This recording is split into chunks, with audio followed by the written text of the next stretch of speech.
we go.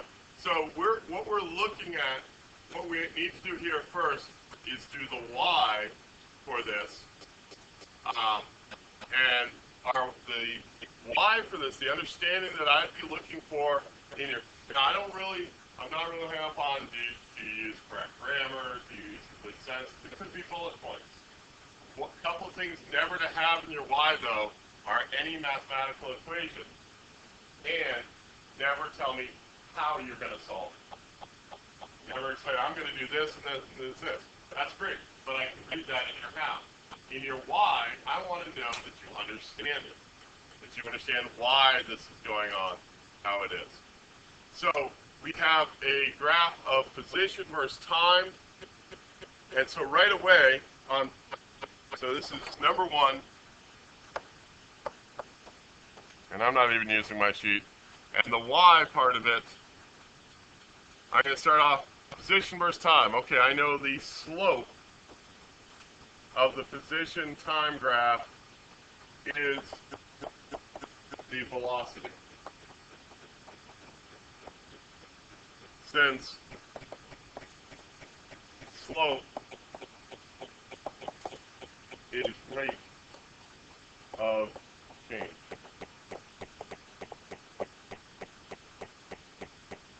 So right away I have that. That's the first thing I realized when I was looking through it, is that I needed to explain my understanding there. And then I went on and read the acceleration of the object. That's the next part of it. Acceleration. I need to make sure I show that I understand that acceleration is the rate, the velocity changes.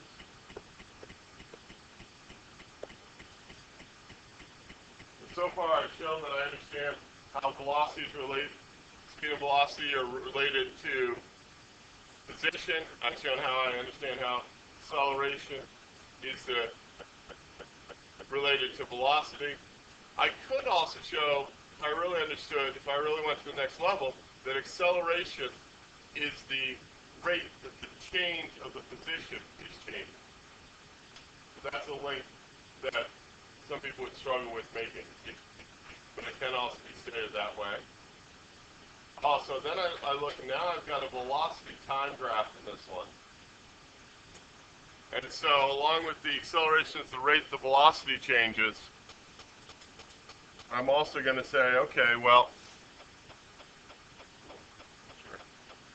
so therefore, cell is the slope of the VT graph.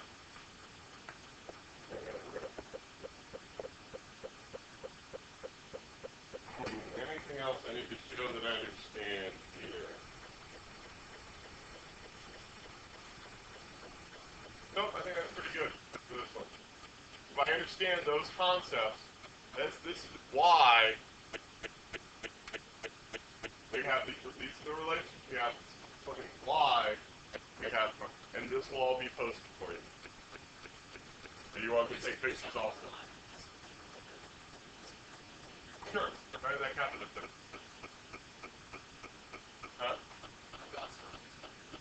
Remember, you can do. I just gave you those sheets so you could have a model. You can do it on whatever you'd like. All right. This will be posted. Okay. So now I've moved on to the how.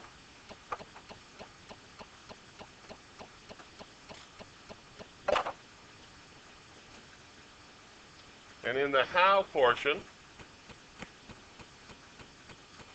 let's see. I should grab that graph. That would be a nice thing to have, wouldn't it?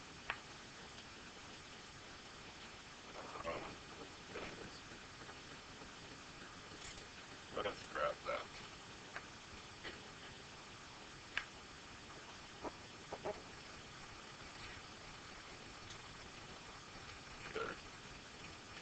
we got the graph, and let's see.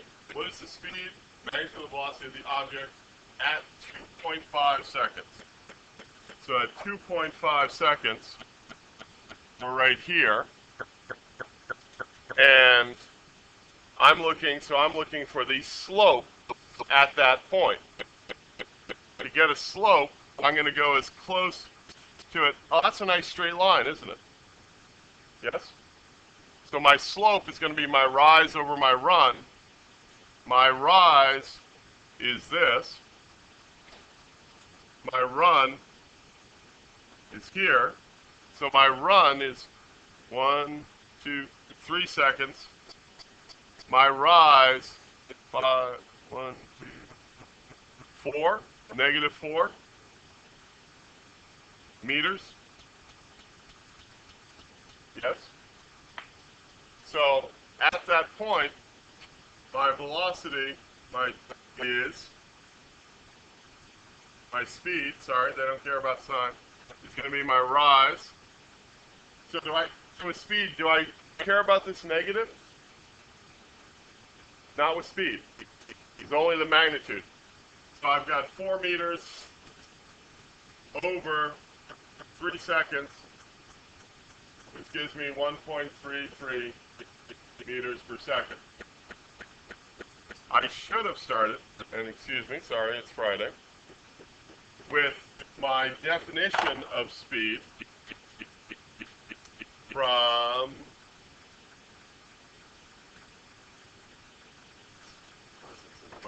here.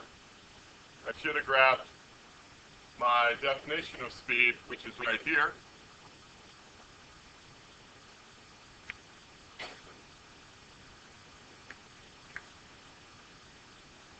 Cut that back. I gotta change my settings. But I should have started with that definition there of speed so that I get all the points.